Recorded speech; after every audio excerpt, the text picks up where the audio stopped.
than meets the eye when one looks at the causes of Rwanda's genocide. Are you able to just give us, in a nutshell, what the roots are? Well, it cannot be explained in a nutshell, because the whole situation is not only experienced in Rwanda, it's also there in Burundi.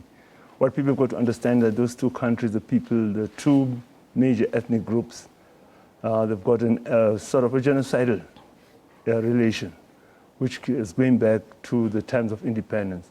But there again, the roots of that, you can go to the colonial era and also the pre-colonial era. Yeah, so those are the Rwanda basically and Burundi, those are areas of the Intercastrian area which really had a animosity between the two big ethnic groups.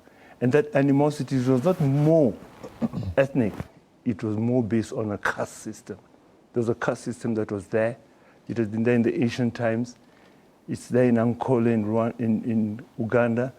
And with colonialism, you find that that caste system was broken.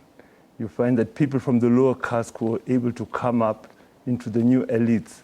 And those people wanted to impose themselves, as any elite would like to do, against the feudal and caste overlords.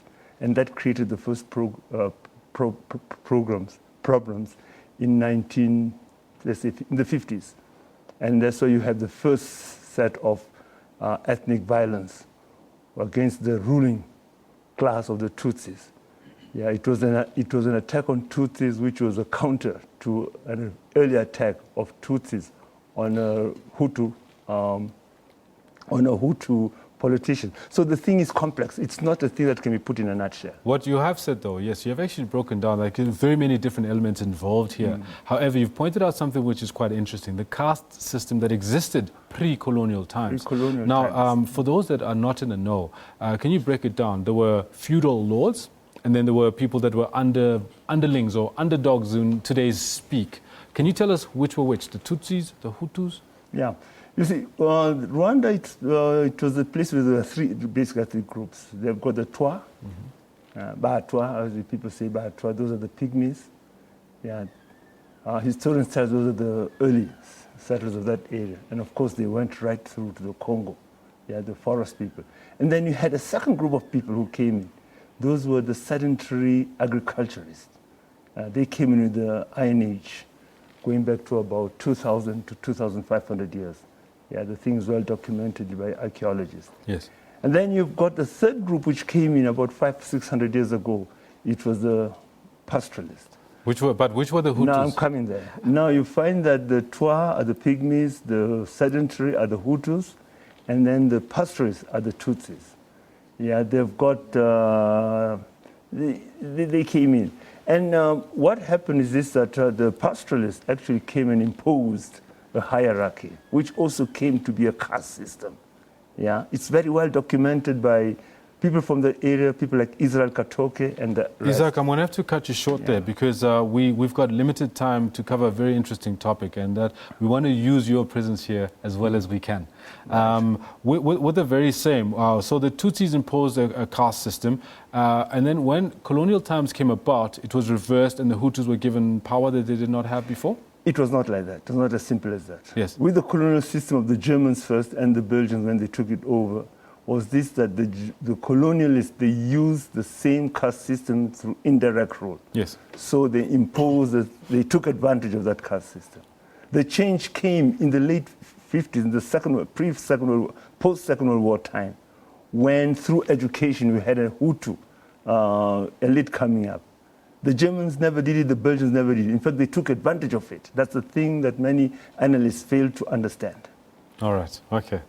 Very interesting, and clearly we don't have enough time to cover all of the nitty-gritties because we still need to find out about the brutal killings that did actually start happening in Rwanda.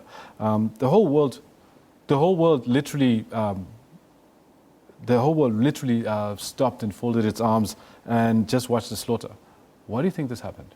Well, they were caught flat-footed. That's what it's all about. The most important thing, the saddest thing was this, that the regional countries, they had actually a Arusha Accord, which was brokered by those countries under the mediation of Tanzania. And when that was brokered, they put in a ceasefire, they put in a government of national unity. The next thing that was going to be there was putting together the integration of the army.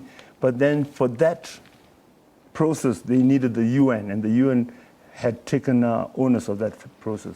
But then the UN delayed in the implementation of that process due to its bureaucratic way it does these things.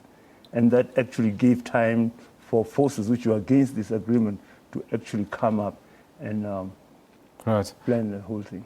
Now, in hindsight of this particular genocide, what lessons can we as Africans learn, and the international community at large, in terms of how to stop this coming up again? The first thing that needs to be done is that democracy has got to be real democracy. That's the first thing that's got to be there. Yeah, because right now you find that with the new dispensation that's gone throughout Africa and also to the world of the neoliberal economic situation, you find that politics, there's less room in politics. Politics and the economic issues have been established. So you find that politicians now, they're going on issues of race. Yes. So therefore, race has been politicized. Well, I mean, talking about race, let's talk about the Twa population. How has the genocide affected them? Well, it didn't affect them much because the Twa population, basically, they were looked upon, through ages have been looked upon as being part of the Hutus, and many of them have actually sort of registered themselves as Hutus. Yeah, they were not actually targeted because the Twa population itself, their livelihood of hunter-gathering is long gone. They've joined the sedentary folks. All right, and right now, how's Rwanda doing economically and politically? Well, they see that economically it's doing very well. It's doing very well, but that is due to massive Western aid.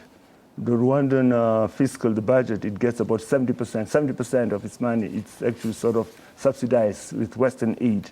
Is this a bit of guilt coming from the West? It's guilt from the West, yeah. Guilt and money. also there are also other interests. There are other military interests of the West. That's basically the Americans. Yes. And the British are there. So they're doing quite well, but with a lot of massive Western assistance.